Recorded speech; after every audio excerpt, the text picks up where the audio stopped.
요즘 남자친구 만나면서 안정감도 많이 느끼고 안정감이 사랑이라는 걸 깨닫기도 해요. 그런데 남자친구는 저보다 모은 돈이 현저히 적고 집안상도 저희 집만큼 넉넉하진 않아요. 결혼할 때는 경제적인 부분과 시댁의 경제 상황을 많이 따져보고 하는 게 결국은 똑똑한 거다라는 주변의 말들이 마음 한편에 계속 남아서 걸리네요. 어떡하죠? 뭘 어떡해요? 이건 그냥 만나면 되지. 안정감을 주는 것은 굉장히 큰 메리트가 있습니다. 나에게 어떤 불안감을 계속 주는 사람 때문에 내가 예를 들어 정서적으로 힘들어. 심지어 아이들한테도 정서적으로 안 좋은 영향을 미쳐. 그거는 경제적인 효과로 저는 환산하면 그게 한두 푼일 것 같아요. 나의 이 심리적인 안정감은 얼마짜린데 그게 한두 푼일 것 같아? 굉장히 큰 돈이에요. 내가 어떤 안정감을 갖고 살 수 있다는 건. 그래서 이런 심리적인 안정감을 주고 이 안정감이 사랑이라는 걸 깨닫게 해준 사람은 실은 나를 어떤 심리적인 애착을 회복시켜준 사람이란 말이에요. 그래서 이거는 절대 무시해서는 안 되는 부분이에요. 안정감을 주는데 매력이 없으면? 그건 나중에 얘기합시다.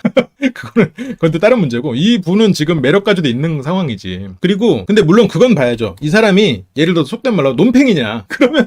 그러면 좀 문제가 있죠. 이 사람이, 예를 들어 논팽이가 아니고, 예를 들어 성실하게 살아온 사람이다. 성실하게 살아왔는데 예를 들어서 군대 아니면 뭐 구직 활동 아니면 이 사람이 중간에 어떤 사업을 했거나 아니면 뭐 부모님이 좀 상황이 안 좋으셔가지고 부모님을 좀 지원을 해줬거나 예를 들어서 그런 부분이라면 물론 부모님을 지원해줬다고 생각하면 결혼의 입장에서 걱정이 될 수 있어. 근데 그거는 이 사람의 인성을 말해주는 거예요. 내가 이 사람이 가족이 됐을 때 내가 힘든 순간 이 사람은 최소한 나를 버리지 않을 거라는 거죠.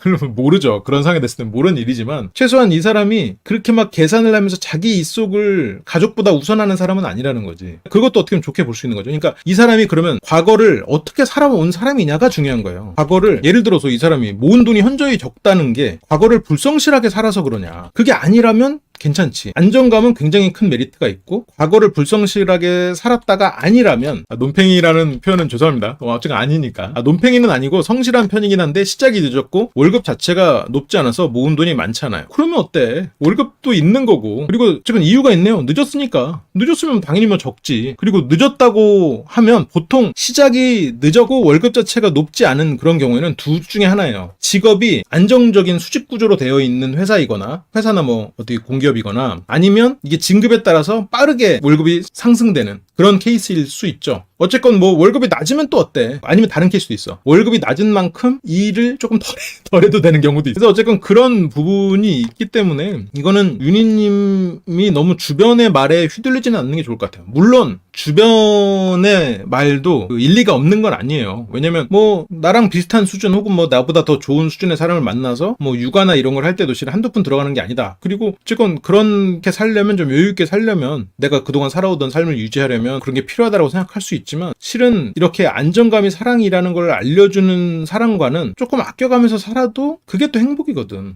그러니까 이건 그냥 내 생각일 수 있어요. 그래서 내가 지금 이 사람을 만난 이유도 있고 그리고 그 사람이 나에게 주는 그런 가치도 있고 그리고 이 사람이 과거를 불성실하게 살았던 것도 아니고 시작이 그냥 단지 좀 늦었을 뿐이고 아무래도 남자가 좀 늦죠. 뭐 군대 2년이 있으니까 그거는 뭐 어쩔 수 없는 거지. 그리고 뭐 아무리 군대 2년이라고 하지만 뭐 어느 정도 또 버퍼도 존재하고 하니까 보통 한 2년 반에서 3년을 더 늦으니까 이제 그런 부분이 있으니 그런 부분은 뭐 허용 범위 내지. 이 사람이 예를 들어서 뭐 그냥 뭐 놀면서 시간을 보낸 사람은 아니니까. 그리고 지금도 마찬가지로 논팽이도 아니고 월급은 적고 안정적인 직장이잖아요. 그래 월급은 적고 안정적인 직장이에요. 시댁은 지원이 필요한 정도는 아닌데 지금 당장 큰 돈을 마련해 줄 수는 없어 보여요. 저희 부모님이 좀 실망하실 것 같아서 그것도 걱정이 돼요. 부모님이 그걸로 실망을 하실 수도 있겠. 근데 그거는 부모님이 결혼할 때 얘기고 이 결혼은 내 건데 뭐 내가 하는 건데 뭐 부모님이 좀 실망하면 어때? 그건 뭐 부모님의 실망이지 뭐. 내가 지금 부모님의 양육을 필요한 나이도 아니고 나는 어른인걸? 어른은 자기의 선택을 하고 책임을 지면 됩니다. 그리고 그 선택은 꼭 눈에 보이지 않는 것도 있어요. 그 선택의 가치에는 꼭 이렇게 뭐랄까 이런 경제적인 거 물론 중요하죠. 중요하지. 그런데 경제적인 것보다 훨씬 더 중요한 것들이 많아. 그리고 이 남자친구를 지금 경제적으로만 봤을 때도 나쁘지 않아요. 그렇습니다. 결혼을 해보고 다시 결정할 수 있는 제도? 그런 거 있으면 이혼율이 조금 줄어들려나?